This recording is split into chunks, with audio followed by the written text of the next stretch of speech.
오늘은 PRS 공동체 성경 읽기 79일차 되는 날입니다. 오늘 본문은 사사기 7장에서 8장까지의 말씀입니다. 다 같이 말씀을 읽어나가도록 하겠습니다. 제7장. 여룻바알이라 하는 기드온과 그를 따르는 모든 백성이 일찍이 일어나 하롯셈 곁에 지인을 쳤고 미드안의 진영은 그들의 북쪽이요 모래산 앞 골짜기에 있었더라. 여호와께서 기드온에게 이르시되 너를 따르는 백성이 너무 많은즉 내가 그들의 손에 미디안 사람을 넘겨주지 아니하리니 이는 이스라엘이 나를 거슬러 스스로 자랑하기를 내 손이 나를 구원하였다 할까 함이니라. 이제 너는 백성의 귀에 외쳐 이르기를 누구든지 두려워 떠는 자는 길르앗산을 떠나 돌아가라 하라. 하시니 이에 돌아간 백성이 22,000명이요 남은 자가 10,000명이었더라. 여호와께서 또 기드온에게 이르시되 백성이 아직도 많으니 그들을 인도하여 물가로 내려가라. 거기서 내가 너를 위하여 그들을 시험하리라. 내가 누구를 가리켜 내게 이르기를 이 사람이 너와 함께 가리라 하면 그는 너와 함께 갈 것이요 내가 누구를 가리켜 내게 이르기를 이 사람은 너와 함께 가지 말 것이니라 하면 그는 가지 말 것이니라 하신지라. 이에 백성을 인도하여 물가에 내려가매 여호와께서 기드온에게 이르시되 누구든지 개가 핥는 것 같이 혀로 물을 핥는 자들을 너는 따로 세우고 또 누구든지 무릎을 꿇고 마시는 자들도 그와 같이 하라. 하시더니 손으로 움켜 입에 대고 핥는 자의 수는 300명이요 그 외의 백성은 다 무릎을 꿇고 물을 마신지라. 여호와께서 기드온에게 이르시되 내가 이 물을 핥아먹은 300명으로 너희를 구원하며 미디안을 네 손에 넘겨주리니 남은 백성은 각각 자기 처소로 돌아갈 것이니라. 하시니 이에 백성이 양식과 나팔을 손에 든지라. 기드온이 이스라엘 모든 백성을 각각 그의 장막으로 돌려보내고 그 300명은 머물게 하니라. 미디안 진영은 그 아래 골짜기 가운데에 있었더라. 그 밤에 여호와께서 기드온에게 이르시되 일어나 진영으로 내려가라. 내가 그것을 네 손에 넘겨주었느니라. 만일 네가 내려가기를 두려워하거든 네 부하 부라와 함께 그 진영으로 내려가서 그들이 하는 말을 들으라. 그 후에 네 손이 강하여져서 그 진영으로 내려가리라. 하시니 기드온이 이에 그의 부하 부라와 함께 군대가 있는 진영 근처로 내려간즉 미디안과 아말렉과 동방의 모든 사람들이 골짜기에 누웠는데 메뚜기의 많은 수와 같고 그들의 낙타의 수가 많아 해변의 모래가 많음 같은지라. 기드온이 그곳에 이른즉 어떤 사람이 그의 친구에게 꿈을 말하여 이르기를 보라, 내가 한 꿈을 꾸었는데 꿈에 보리떡 한 덩어리가 미디안 진영으로 굴러들어와 한 장막에 이르러 그것을 쳐서 무너뜨려 위쪽으로 엎으니 그 장막이 쓰러지더라. 그의 친구가 대답하여 이르되 이는 다른 것이 아니라 이스라엘 사람 요아스의 아들 기드온의 칼이라. 하나님이 미디안과 그 모든 진영을 그의 손에 넘겨주셨느니라 하더라. 기드온이 그 꿈과 해몽하는 말을 듣고 경배하며 이스라엘 진영으로 돌아와 이르되 일어나라! 여호와께서 미디안과 그 모든 진영을 너희 손에 넘겨주셨느니라! 하고 300명을 세대로 나누어 각 손에 나팔과 빈 항아리를 들리고 항아리 안에는 횃불을 감추게 하고 그들에게 이르되 너희는 나만 보고 내가 하는 대로 하되 내가 그 진영 근처에 이르러서 내가 하는 대로 너희도 그리하여 나와 나를 따르는 자가 다 나팔을 불거든 너희도 모든 진영 주위에서 나팔을 불며 이르기를 여호와를 위하라 기도를 위하라 하라. 기드온과 그와 함께한 100명이 이경초의 진영 근처에 이른즉 바로 파수꾼들을 교대한 때라. 그들이 나팔을 불며 손에 가졌던 항아리를 부수니라. 세대가 나팔을 불며 항아리를 부수고 왼손에 횃불을 들고 오른손에 나팔을 들어 불며 외쳐 이르되 여호와와 기도의 칼이라 하고 각기 제자리에 서서 그 진영을 애웠으며 그 온 진영의 군사들이 뛰고 부르짖으며 도망하였는데 300명이 나팔을 불 때에 여호와께서 그 온 진영에서 친구끼리 칼로 치게 하심으로 적군이 도망하여 스레라의 벳시다에 이르고 또 탑밭에 가까운 아벨무홀라의 경계에 이르렀으며 이스라엘 사람들은 납달리와 아셀과 온 므낫세에서부터 부름을 받고 미디안을 추격하였더라. 기드온이 사자들을 보내서 에브라임 온 산지로 두루다니게 하여 이르기를 내려와서 미디안을 치고 그들을 앞질러 벳바라와 요단강에 이르는 수로를 점령하라. 이에 에브라임 사람들이 다 모여 벳바라와 요단강에 이르는 수로를 점령하고 또 미디안의 두 방백 오렙과 스엡을 사로잡아 오렙은 오렙 바위에서 죽이고 스엡은 스엡 포도주 틀에서 죽이고 미디안을 추격하였고 오렙과 스엡의 머리를 요단강 건너편에서 기드온에게 가져왔더라. 제8장. 에브라임 사람들이 기드온에게 이르되 내가 미디안과 싸우러 갈 때 우리를 부리지 아니하였으니 우리를 이같이 대접함은 어찌 됨이냐? 하고 그와 크게 다투는지라 기드온이 그들에게 이르되 내가 이제 행한 일이 너희가 한 것에 비교되겠느냐? 에브라임의 끝물 포도가 아비에셀의 만물 포도보다 낫지 아니하냐? 하나님이 미디안의 방백 오렙과 스엡을 너희 손에 넘겨주셨으니 내가 한 일이 어찌 능히 너희가 한 것에 비교되겠느냐? 하니라. 기드온이 이 말을 하매 그때에 그들의 노여움이 풀리니라. 기드온과 그와 함께한 자 300명이 요단강에 이르러 건너고 비록 피곤하나 추격하며 그가 숫곳 사람들에게 이르되 나를 따르는 백성이 피곤하니 청하건대 그들에게 떡덩이를 주라. 나는 미디안의 왕들인 세바와 살문나의 뒤를 추격하고 있노라. 숫곳의 방백들이 이르되 세바와 살문나의 손이 지금 내 손 안에 있다는 거냐? 어찌 우리가 내 군대에게 떡을 주겠느냐? 그러면 여호와께서 세바와 살문나를 내 손에 넘겨주신 후에 내가 들가시와 찔레로 너희 손을 찢으리라.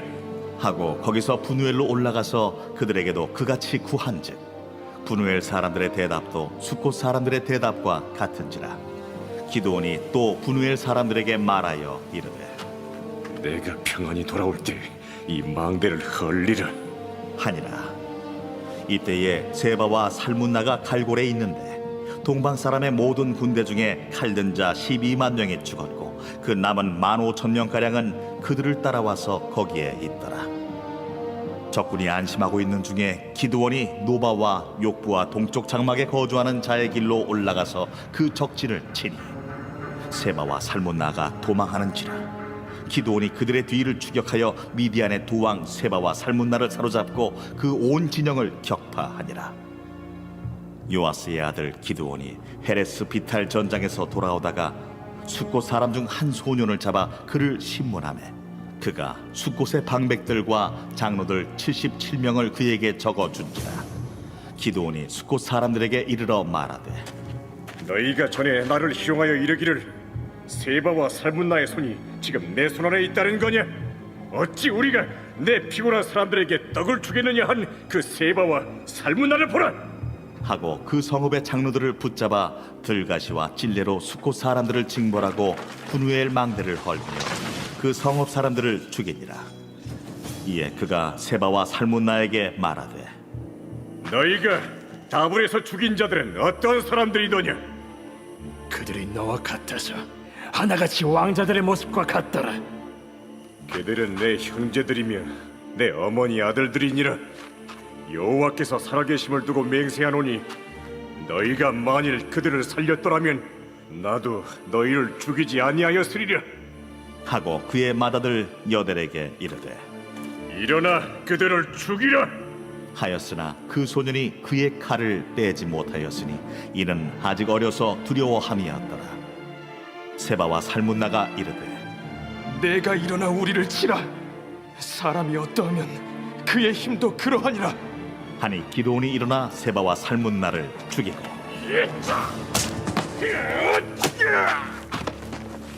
그들의 낙타목에 있던 조승달 장식들을 떼어서 가지니라.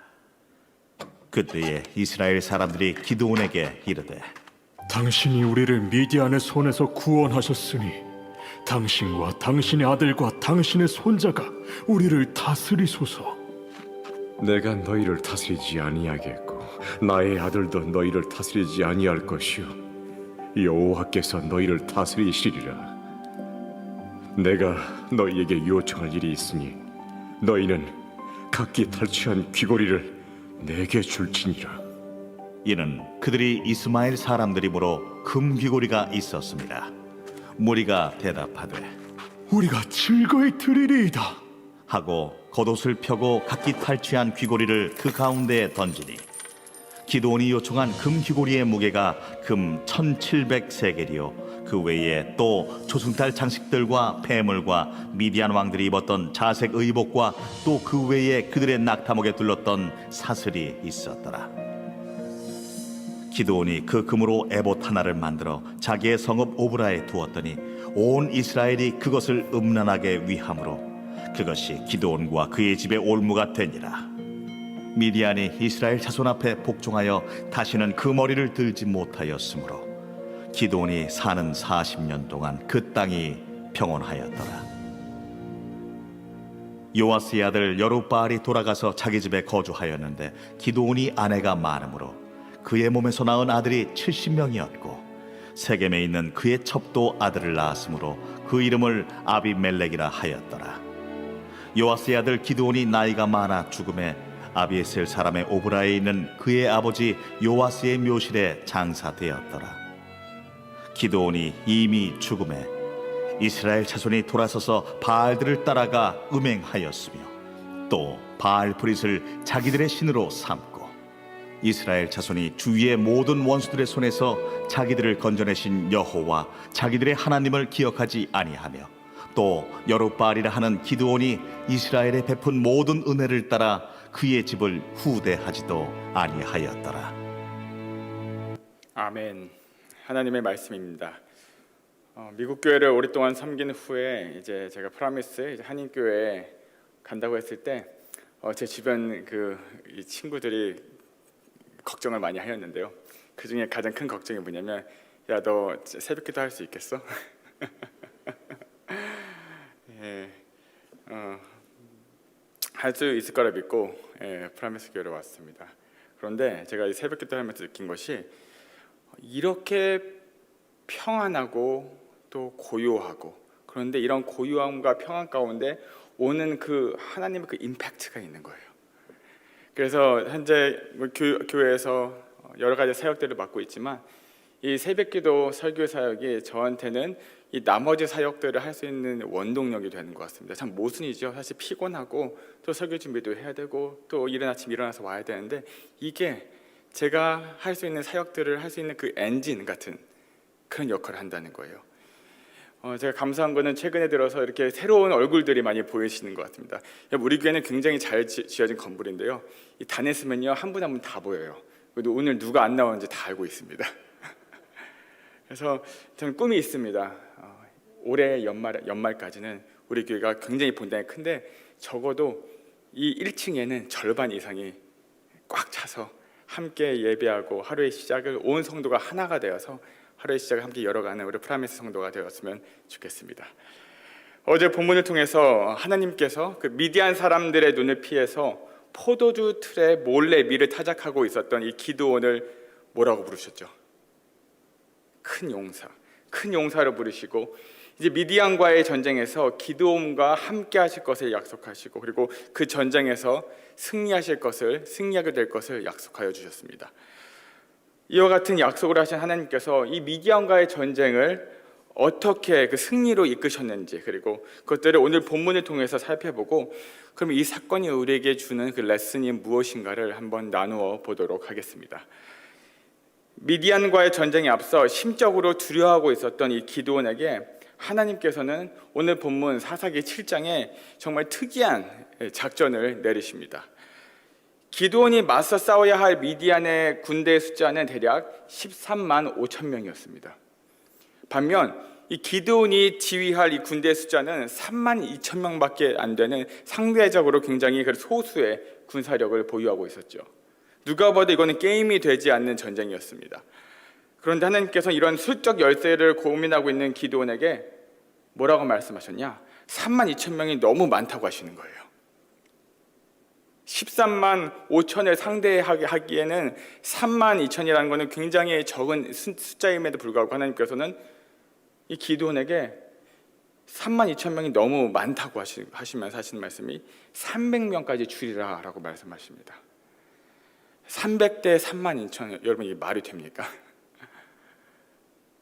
하나님께서 또 왜 이와 같은 비상식적인 방법, 그리고 세상적인 방식으로는 전혀 답이 나오지 않는 이러한 방법들을, 이러한 명령을 내리신 것일까요? 저희가 이제 이미 공동체 성경 읽기를 하면서 사사기 정도 왔으면 이제 눈치가 딱 왔을 거예요. 전쟁에 능하신 하나님께서 이 인간들과 같이 이 전쟁에서의 그 숫자 싸움을 하지 아니하시고 다른 방법으로 싸우려고 하시는 것을 우리는 눈치챌 수가 있을 것입니다. 하나님께서 이렇게 명령하신 것은 첫 번째로 이 하나님께서 이 전쟁을 기드온의 군사가 아닌 하나님께서 직접 치르시겠다는 말씀입니다. 그 두 번째, 이 수를 300명까지 줄이는 하나님의 또 다른 이유가 있는데, 그것이 바로 이 300이라는 숫자는 하나님이 아니면 도저히 13만 5천의 이 대군을 이길 수가 없는 숫자입니다. 인간의 자랑거리를 아예 사전에 다 배제해버리시기 위해서 하나님께서 300명으로 줄이라고 말씀하신 것입니다. 실제로 오늘 본문 8장을 보면 이 300명으로 미디안과의 전쟁에서 대승을 거둔 이 기드온은 이스라엘 백성들에게 자신은 왕이 아니라 오직 여호와 하나님만이 왕이라고 말을 합니다. 그런데 실제로 이 기드온은 본인 스스로가 왕 행세를 하였음을 우리는 말씀을 통해서 오늘 보았습니다. 백성들에게 세금을 거두고 왕복을 입고 에봇을 세워두고 많은 첩을 두고 심지어 그의 아들의 이름을 내 아버지가 왕이다 라는 뜻으로 아들의 이름을 지었고요. 그리고 기드온은 사사로서 이스라엘 백성들의 마음을 하나님께로 이끌지 못하고 오히려 자신이 금으로 만든 이 에봇을 우상화시켜서 백성들로 하여금 그 에봇을 섬기게 하였습니다. 모든 성공의 영광을 하나님이 아닌 자신에게 돌리게 된 것이죠. 그래서 여러분, 때때로 우리가 이 실패보다 성공이 우리 신앙생활에 있어서 독이 될 때가 종종 있습니다. 이러한 인간의 연약함을 아신 하나님께서 이 미디안과의 전쟁에서의 승리는 오직 하나님의 손에 달려 있음을 이 기드온과 그의 군사 300명들에게 보여주시기 위해서 300명으로 줄이라고 말씀하신 것입니다. 우리는 연약할지라도, 때로는 별 볼 일 없어 보일지라도 우리가 낙심하지 않을 것은 우리의 약함과 한계가 드러날 때 그때가 바로 하나님의 영광이 드러나기 시작하는 그 시점이라는 것입니다. 가장 막막한 순간에서 하나님의 역할은 더욱더 선명해집니다. 그때가 바로 하나님께서 역사하실 순간이라는 것이죠. 그리고 그것이 바로 하나님만이 내 인생의 답이 되는 인생이라는 것입니다. 자, 그럼 이 기드온과 그의 300명의 군사들이 어떻게 이 13만이 넘는 이 대군 미디안과의 이 전쟁에서 승리할 수 있었을까요?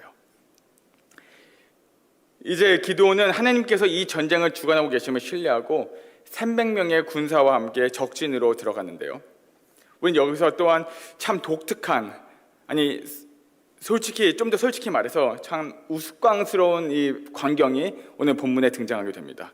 이건 전쟁입니다. 그런데 그것은 기드온과 이 300명의 군사들이 무기가 아닌 나팔과 그리고 횃불이 감추어진 항아리를 들고 적진으로 침투했다는 거예요. 하나님께서 기드온에게 주신 이 작전이 무엇이었냐면요, 미디안 군대가 밤에 모두 잠이 든 사이 큰 소리로 나팔을 불어서 적들로 하여금 이스라엘 군사들이 급습하는 것으로 교란시키기 위한 작전이었습니다. 그래서 미디안군의 이 보초병들이 근무를 교대하는 순간 가장 긴장이 풀어지고, 그리고 몹시 육체적으로 피곤한 그 타이밍을 틈타서 가장 먼저 기드온의 이 300명의 군사들이 나팔을 불며 손에 들고 있었던 항아리를 부수고 그 손에서 횃불을 들었습니다. 그리고 이들은 여호와와 기드온의 칼이여 라고 외치기 시작합니다.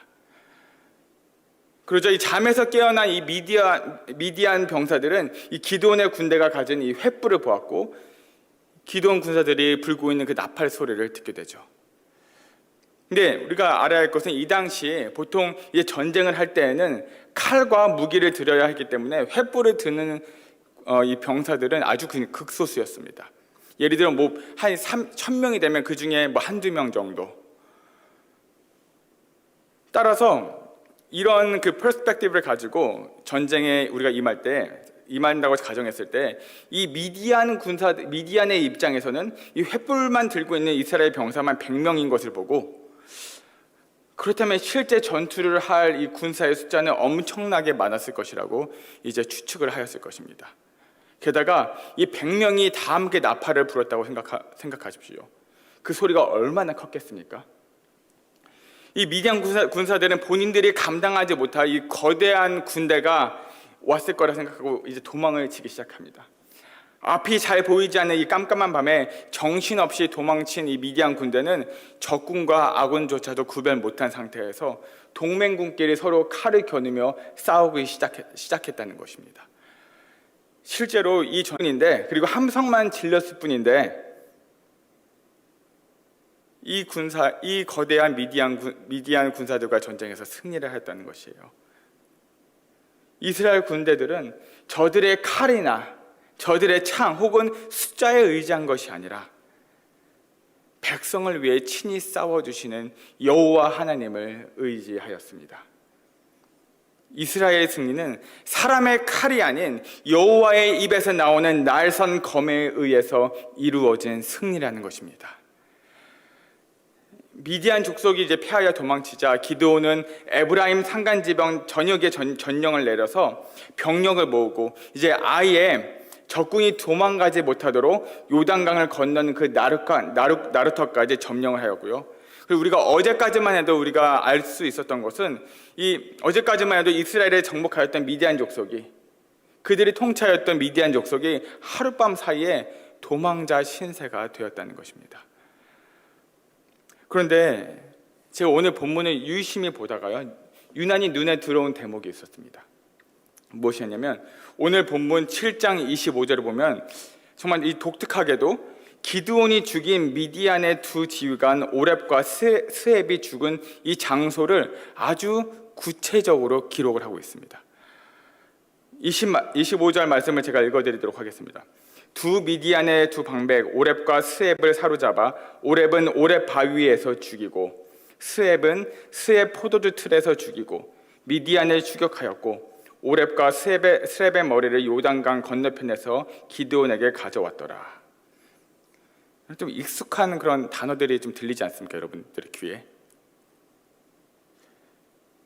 이 적장 오렙은 바위에서, 그리고 이 적장 스랩은 포도주 틀에서 죽임을 당하였다. 포도주 틀, 제가 어제 몇 번이고 말씀드린 그 단어일 것입니다. 포도주 틀. 이 성경을 보다 보면요, 종종 적군 혹은 적장을 죽이면 그 지명까지는 언급하더라도 정말 이렇게 디테일하게 어디에서 죽었다라는 기록은 찾아보기가 참 힘듭니다. 그런데 오늘 본문에서 굳이 이처럼 이 적장을 죽인 장소, 이 두 장소, 포도주 틀 그리고 바위라고 구체적으로 언급을 하고 있는 이유가 무엇일까요, 여러분? 궁금하지 않으십니까? 바로 여기에 오늘 메시지의 핵심이 있다는 거예요. 그것은 바로 어제 오늘 우리가 살펴본 이 기드온의 이야기가 바로 이 두 장소, 포도주 틀, 그리고 바위에서 시작하였기 때문이었습니다. 사사기 6장 1절 말씀을 제가 읽어드리도록 하겠습니다. 여호와의 사자가 아비에셀의 사람 요아스에게 속한 오브라에 이르러 상수리 나무 아래 앉으니라. 마침 요아스의 아들 기드온이 미디안 사람에게 알리지 아니하려 하여 밀을 포도주 틀에서 타작하니. 기드온이 어디에 숨었습니까? 미디안 사람들의 눈을 피하기 위해서, 두려워서 포도주 틀에 숨었습니다. 거기서 밀을 타작하였죠. 여호와 하나님께서 기드온을 사사로 부르신 그 장소가 바로 기드온이 무서워서 숨어서 밀을 타작하였던 포도주 틀이었습니다. 그리고 6장 21절 말씀 제가 읽어드리도록 하겠습니다. 여호와의 사자가 손에 잡은 지팡이 끝을 내밀어 고기와 무교병이 되니 불이 바위에서 나와 고기와 무교병을 살랐고 여호와의 사자는 떠나서 보이지 아니한지라. 이 하나님의 사자가 기드온이 바친 제물을 태운 것이 어디였습니까? 바로 바위였습니다. 바위와 포도주 틀. 자, 이처럼 이 미디안 사람들의 눈을 피해서 포도주 틀에 숨었던 밀을 타작하였던 이 기드온의 장면으로 오늘 이 기드온의 스토리가 시작이 되었지만 이 이야기의 결론은 그 기드온이 미디안의 적장을 본인이 숨었던 그 포도주 틀에서 죽이는 것으로 끝나게 됩니다. 그리고 하나님의 사자가 제물을 바친 이 바위에서 그는 적장의 목을 베게 되죠. 이 두려움의 상징이었던 포도주 틀은 이제 승리와 심판의 장소로 바뀌었습니다. 이처럼 하나님은 역전의 하나님이십니다. 믿으십니까? 우리가 하나님의 명령에 신뢰하고 순종할 때에 우리의 두려움이 변하여 승리와 기쁨이 되게 하신다는 것입니다. 사랑하는 성도 여러분, 우리의 인생도 마찬가지입니다. 우리가 주님을 전적으로 의지하고 살아갈 때 우리가 두려워했던 곳이 변하여 승리의 장소가 되고 우리가 두려워하던 일이 변하여 우리의 기쁨과 영광의 이런 간증이 될 줄로 믿습니다. 하나님을 전적으로 신뢰하시기 바랍니다. 성도가 세상을 살아가는 힘의 근원이 무엇입니까, 여러분? 우린 당장 내일 일도 알지 못합니다. 세상은 숫자로 우리를 압박해오고 우리 삶 앞에서는 합리적인 싸움들이 벌어지고 있습니다. 성도들이 무슨 재주로 그 싸움에서 승리할 수 있겠습니까? 세상이 말하는 숫자와 규모, 그 전략을 가지고 싸우면 우리에겐 결코 승산이 없습니다. 그럼 우리 지금 이 시간에 모여 있을 것이 아니라 세상에 나아가서 돈을 더 벌어야 되고 우리의 포지션을 위해서 우리가 더 노력을 해야 할 것입니다. 팩트를 따지자면 이런 외적인 조건은 우리가 절대적 열쇠입니다. 그러나 여러분 잊지 마십시오. 300명 대 13만 5천 명을 이기게 하신 하나님께서 바로 여러분의 하나님, 그리고 저희 하나님, 바로 우리의 하나님이라는 것입니다. 당장 여러분들의 삶 가운데 합리적인 계산으로 답이 나오지 않는 일들이 벌어지고 있습니까? 하지만 염려하지 마시기 바랍니다. 아무리 숫자가 많다고 그것이 전부가 아니라는 것입니다. 하나님이 어느 편에 서 계시냐가 관건이라는 것이죠. 전쟁에 능한 미디안 족속이었습니다. 그들은 13만 5천 명이라는 어마어마한 숫자를 보유하고 있었음에도 불구하고 무기를 단 한 번도 사용하지 못하고 하나님께서 친히 대장 되신 300명의 기드온 군사들에게 그냥 무너졌습니다. 제 아무리 13만, 130만의 숫자도 하나님과는 게임이 되지가 않습니다. 사랑하는 성도 여러분, 세상 사람들과 이런 외적인 조건을 가지고 싸우려고 하지 마시기 바랍니다. 내가 아무리 잘났다 할지라도 세상적 자신감은 언젠가는 한 방에 날아갈 수밖에 없습니다. 우리가 갖춰야 할 것은 바로 믿음이라는 것이죠. 믿음. 하나님에 대한 절대적인 신뢰입니다. 하나님의 말씀 앞에서 이성적인 논리를 넘어서 우리가 아멘으로 응답하면서 순종하는 삶을 살아간다면 하나님께서 우리를 넉넉하게 이기게 하실 줄 믿습니다. 역전의 하나님께서 우리 삶에 개입하시면 우리 삶 가운데 있는 두려움의 포도주 틀도 승리의 포도주 틀로 변화되어 줄 믿습니다. 세상적인 조건들에 주눅들지 말고 하나님의 말씀에 경청하는 우리가 됩시다. 하나님께서 너는 큰 용사다 라고 말씀하시면 그것으로 충분합니다. 그럼 우리가 큰 용사가 될 수 있다는 것입니다. 우리의 환경과 우리의 자격에 상관없이 오늘 하루 비록 견뎌내기 힘들지라도 그런 지치는 상황에 우리 삶이 놓여질지라도 기드온과 그의 300명의 군사들과 같이 하나님을 신뢰하며 고난과 위기 앞에 서서도 당당하게 믿음의 전진을 이루어내시는 저와 여러분들이 되길 주님의 이름으로 축원드립니다.